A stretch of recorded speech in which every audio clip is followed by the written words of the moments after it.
चलिए future continuous tense के बारे में हम बात करते हैं। फ्यूचर कंटिन्यूस टेंस के अंदर जो हिंदी वाक्य होता है उसके अंदर हम कैसे पहचान करते हैं कि ये वाक्य फ्यूचर कंटिन्यूस टेंस का है।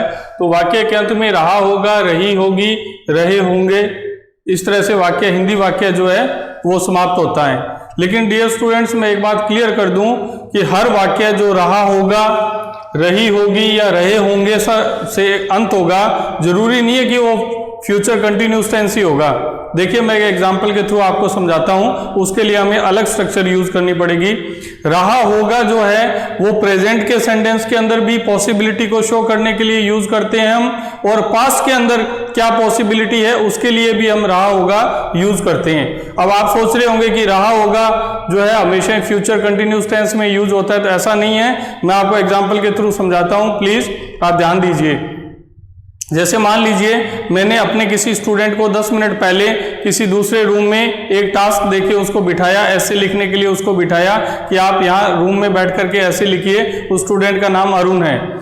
अभी जब अपने बात कर रहे हैं उसी समय मुझसे कोई आकर के पूछता है कि अरुण कहाँ है, तो मैं बोलता हूँ कि अरुण दूसरे रूम में बैठा ऐसे लिख रहा होगा। तो अब रहा होगा सेंटेंस तो आ गया, मैंने संभावना व्यक्त की क्योंकि मुझे ज्यादा पता है, मैंने उसको वो काम दिया है, तो मैं उसको कह रहा हूं वो वहां ऑफिस में बैठा ऐसे लिख रहा होगा, दूसरे रूम में बैठा ऐसा लिख रहा होगा। तो मैं अभी प्रेजेंट की बात कर रहा हूं कि प्रेजेंट के अंदर अरुण जो है किसी दूसरे रूम में काम कर रहा है, उसकी संभावना को मैं बता रहा हूं। तो वहां पर रहा होगा शब्द आ गया, लेकिन ये फ्यूचर कंटिन्यूस नहीं है। यहां पर मैं आपको एक अलग वीडियो बनाऊंगा इसके ऊपर, जिसको आप ध्यान से देखेंगे तो आपको क्लियर हो जाएगा। अब हम बात करें कि पास्ट के अंदर रहा होगा कैसे आता है। स्टूडेंट्स, मान लीजिए कि मेरा एक कोई नॉन है और उसको जो है पार्क के अंदर वो गया, उसको स्नेक ने बाइट कर लिया, यानी सांप काट गया उसको। तो अब कोई 2 दिन बाद मुझसे पूछता है कि अरे मैंने सुना कि उसको सांप ने काट लिया। मैं कहता हूँ हाँ मैंने भी सुना था उसको सांप ने काट लिया। तो कहते कहाँ काटा? मैंने कहा पार्क में काटा। तो कहते वहाँ क्या करने गया होगा, वहाँ क्या कर रहा था? मैं उसको बोलता हूँ मॉर्निंग वॉक करने गया होगा या इवनिंग वॉक करने गया होगा। इवनिंग वॉक कर रहा होगा, यानी वो पार्क के अंदर इवनिंग वॉक कर रहा होगा। रहा होगा तो आ गया सेंटेंस, लेकिन ये पास्ट है। पास्ट की पॉसिबिलिटी बता रहा हूं कि वो पार्क में क्या करने गया था, एक संभावना पॉसिबिलिटी को मैं शो कर रहा हूं।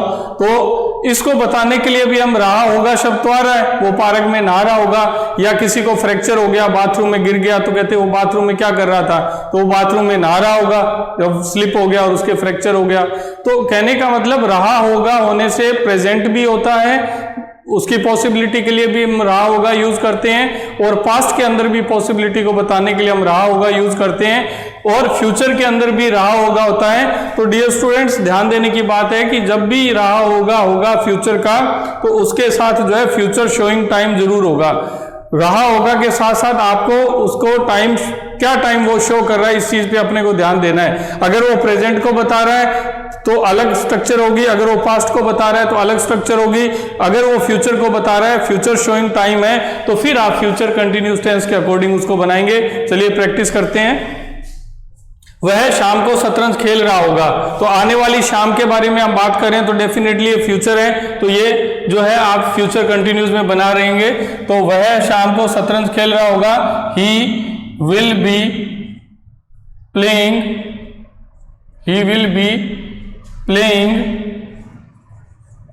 क्या खेल रहा होगा, शतरंज। तो चेस आ जाएगा in the evening, in the evening. तो इस तरह से आप जो है वो फ्यूचर कंटिन्यूस टेंस का यूज कर लेंगे। तो डियर स्टूडेंट्स, इससे पहले आपको स्ट्रक्चर पे भी ध्यान देना है कि subject plus will be, verb की फर्स्ट फॉर्म आईएनजी और ऑब्जेक्ट लगेगा। तो कंटिन्यू चाहे प्रेजेंट टेंस का है, चाहे पास्ट टेंस का, और चाहे फ्यूचर टेंस का है, उसके अंदर आपको वर्ब की फर्स्ट फॉर्म के साथ आईएनजी लगाना ही लगाना है। प्रेजेंट कंटिन्यूस में helping verb is am are आ जाती है, पास्ट कंटिन्यूस के अंदर हेल्पिंग वर्ब वॉज वर हो जाती है, और फ्यूचर कंटिन्यूस के अंदर आप विल भी लगाते हैं। तो इस तरह से तीनों टेंसेस के अंदर जो है एक कॉमन चीज है कि वर्ब की फर्स्ट फॉर्म के साथ आईएनजी लगता ही लगता है। उसके बाद है अगले साल नवंबर में मेरी शादी हो रही होगी। तो next year in November, next year in November I will be getting married, I will be getting married, next year नवंबर में मेरी शादी हो रही होगी। अगले महीने तक तुम्हारे शहर में मेट्रो चल रही होगी। तो डियर स्टूडेंट्स, अगले महीने यानी नेक्स्ट मंथ, अगले महीने नेक्स्ट मंथ मेट्रो सब्जेक्ट हो गया ये, विल बी। अब चलने के लिए यहां पर हम एक वर्ड लगाएंगे फ्लाइंग। फ्लाइंग का मतलब होता है यूज करना उसको या उसका चलाना। तो next month metro will be flying in your city, in your city. तो ये इन सब के अंदर देखो नेक्स्ट मंथ, नेक्स्ट ईयर और इवनिंग, ये सब वर्ड जो है वो फ्यूचर को शो कर रहे हैं, इसलिए हमने इनके अंदर फ्यूचर कंटिन्यूस टेंस लगाया है कि फ्यूचर के किसी टाइम के अंदर वो काम जो है वो हो रहा होगा। अब हम बात करते हैं इसका नेगेटिव सेंटेंस कैसे बनाते हैं। तो स्टूडेंट्स ये बिल्कुल इजी है, आपको जो है विल और बी के बीच में नोट लगाना है जिससे ये नेगेटिव सेंटेंस बन जाएगा। हम कल नाश्ते में समोसे नहीं खा रहे होंगे, तो वी विल नॉट बी, खाने के लिए टेक लगा सकते हैं, taking rissoles, we will not be taking rissoles in breakfast, breakfast. और कल है फ्यूचर शोइंग टाइम है तो टुमारो आ जाएगा, ये फ्यूचर को शो करने वाला टाइम है। उसके बाद देखिए नेक्स्ट है वह कल इस समय नहीं सो रही होगी, तो शी आ जाएगा, she will not B sleeping, she will not B sleeping. वह कल इस समय की बात हो रही है तो she will not B sleeping at this time tomorrow, वह कल इस समय नहीं सो रही होगी, she will not B sleeping at this time tomorrow. अब इंटेरोगेटिव सेंटेंस की बात कर रहे हैं, क्या एक सप्ताह बाद तुम दिल्ली में रह रहे होंगे। तो स्टूडेंट्स अपने को क्या करना है, मैंने अक्सर आपको क्या वाले सेंटेंस के बारे में बताता हूं, तो क्या वाले सेंटेंस में हमें क्या करना है, सिर्फ हेल्पिंग वर्ब को बाहर लगाना है। तो क्या एक सप्ताह बाद तुम दिल्ली में रह रहे होंगे, इसको यही बनाते हैं हम। तो सबसे पहले क्या को हटा दीजिए, एक सप्ताह बाद तुम दिल्ली में रह रहे होंगे, तो एक सप्ताह बाद आफ्टर, एक सप्ताह 1 वीक,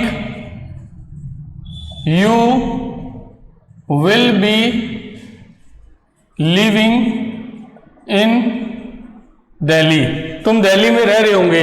तो अब अपने को क्या दिया हुआ है, तो विल को बाहर लगाएंगे तो क्या बन जाएगा, आप विल से स्टार्ट कर सकते हैं, तो इसको आप इस तरह से भी बना सकते हैं। देखिए दूसरा तरीका बताता हूं मैं, तो क्या एक सप्ताह बाद तुम दिल्ली रह रहे होंगे, तो you will be living in Delhi, you will be living in Delhi after 1 week.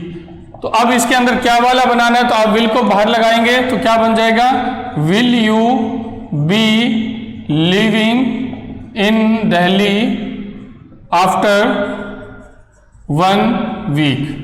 तो इस तरह से आप जो है इंटेरोगेटिव सेंटेंस बना सकते हैं। क्या राम आधे घंटे बाद टीवी देख रहा होगा, तो वैसा ही हो जाएगा, will Ram be watching TV after an hour. Students एक चीज प्रोनाउंसिएशन के बारे में बताऊं आपको, HOUR जो है जनरली इसको स्टूडेंट जो आवर या हावर प्रोनाउंसिएट करते हैं, जबकि इसका करेक्ट प्रोनाउंसिएशन R है, PQR। तो इस तरह से इसका जो प्रोनाउंसिएशन जो है वो R रहता है, जिसको हम इस तरह से लिखते हैं R। तो ये आवर या हावर नहीं है, तो इसको अपने को ध्यान रखना है। तो आधे घंटे बाद राम टीवी देख रहा होगा, तो विल क्या राम है तो क्या है, इसलिए विल आ जाएगा पहले, will Ram be watching TV after an hour. Students अब हम WH वर्ड के बारे में बात करते हैं कि WH सेंटेंसेज में क्या होगा। तो मैं आपको अक्सर बताता हूं कि जो क्या वाला सेंटेंस है उसी के जस्ट आगे आपको वो WH वर्ड को ट्रांसलेट करके लगाना है। अब हमारे पास सेंटेंस है, वह कल इस समय कहां से कपड़े खरीद रहा होगा। तो कहां से के लिए मैंने आपको बताया है कि हम वेयर फ्रॉम का यूज करते हैं, तो वेयर को स्टार्टिंग में लगाते हैं और फ्रॉम से सेंटेंस को एंड करते हैं। तो वेयर विल ही खरीद रहा होगा, बी आ जाएगा, where will he be buying clothes, वह कल के लिए आपको टुमारो लगाना पड़ेगा, तो where will he be buying clothes,